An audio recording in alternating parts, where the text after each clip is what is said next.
Laki mbili? Mimi mzee nitapata laki mbili, nipate wapi?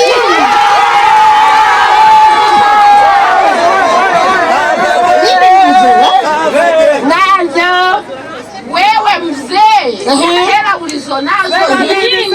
Mimi sina hata senti.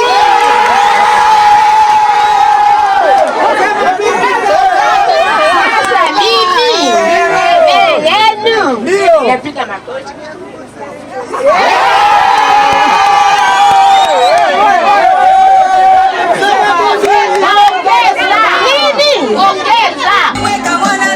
Haya sasa. Moja. Mbili. Jamani, siku ya Ijumaa naomba wow, makofi na vigeregere kwake. Yani naitwa nizamu kwa zamu. Anamwambia ngoja nawe nikufundishe. Kesho kutwa nawe utakuwa kama mimi. Inshallah Mungu akijalia.